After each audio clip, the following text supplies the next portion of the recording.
Here on campus, being LGBTQ is difficult.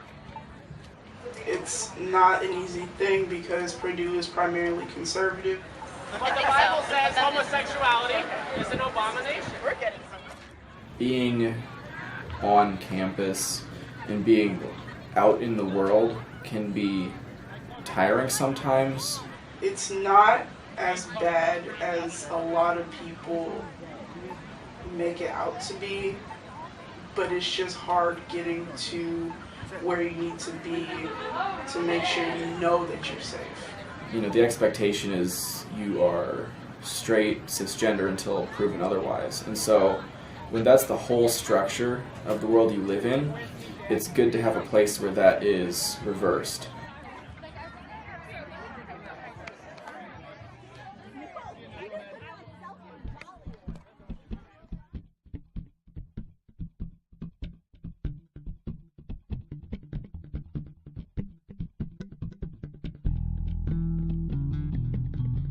The center is many things to many people. It's a place where I can connect with people that are very, very different than myself. Where I can fit in. Where I can be myself. A really strong community. It's a place I can hang out and have fun and meet people. It's home away from home. So my name is Lowell Kane. I am the director of Purdue University's LGBTQ Center. It is indeed a space where absolutely all people are welcome. I want to start by saying that. A question that we often get is, am I welcome in the LGBTQ Center? So I came to the center super awkward. My first visit to campus, actually, I had looked it up online, and that was the first place I came when I visited Purdue. And I stumbled in here. But they welcomed me in with like open arms. And then like the moment I walked in, they're just like, welcome. Would you like to do a square? Would you like to do this? Would you like to do that? I'm like, oh, wow. I just kept coming back and made some friends. And it was honestly a big deciding factor in me coming here, actually. And then since then, it's been home.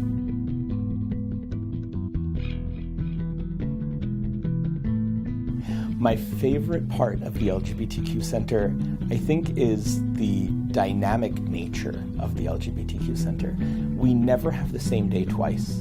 My first personal favorite part of the center, give me a minute, there are a lot. The art is hung up all over. It's just, there's so much history here. Definitely the craft room is a great place to relax, and they block out times for people to be able to do homework. I really like the couches and how they're near the bookcase where there's like a bunch of books talking about it. So if I wanted to read one, I could just take one out and read if I had the time. And there's also a lot of movies too. My personal favorite part is the free coffee.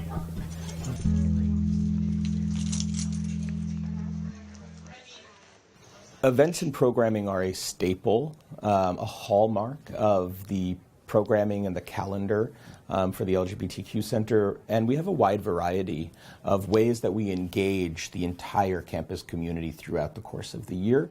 One of the annual programs that has become a favorite, it's called the Rainbow Callout, and it's a time period where we're saying, welcome to campus, and here are a bunch of resources that are supportive of the LGBTQ community.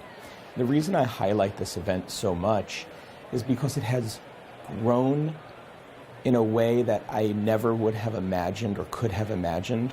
5 years ago, when we first opened the LGBTQ Center, there were 9 resource tables that were there demonstrating their support of the LGBTQ community. But that event has grown from 9 tables to this year there were more than 106 tables, and we now fill up both of the ballrooms in the Purdue Memorial Union at its maximum floor plan. There's now music and performances that happen. Key administrators from the university's administration come and speak and welcome students and faculty and staff members, and it's become a 2-hour-long event that is attended by more than 1,000 people every year. And that is a true welcome.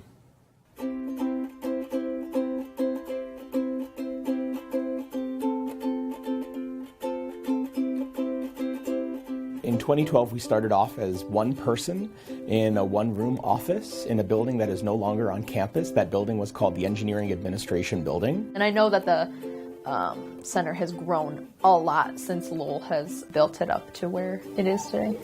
We have seen the center grow to now 4 full-time staff members, student workers, volunteers. We have more than tripled the size of the LGBTQ center and relocated it. I attribute that to the great work of the students, faculty, and staff members who were doing this work before there were those dedicated resources.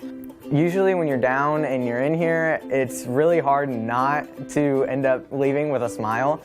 I think the future of this LGBTQ center is being laid out right now, which is really exciting. I would like it to grow. I'd like to see the center grow. I mean, I think it would be really nice if the center had a house over by all the other cultural centers, because we do so much collaboration with them already. I think it'd be nice to have that space.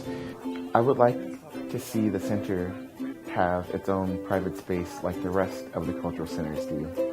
I would like to see it become not so much a obscurity on campus. A portrait of me somewhere. No, I just want to see just more of whatever you can get more of, but it already does so much with so little that we have. And I think that that's truly amazing, that it says a lot when you can fight your way baby step wise and still be able to accomplish so much. If you've heard the history from Lowell about how they started in a basement with asbestos like everywhere, and then you come here and it's like there's no asbestos anywhere. Like, where's the asbestos? Your strides, while they may be big and while the accomplishments may seem small, it really does so much for the community that you're aiming to help, that, you know, you can do anything. You can literally do anything.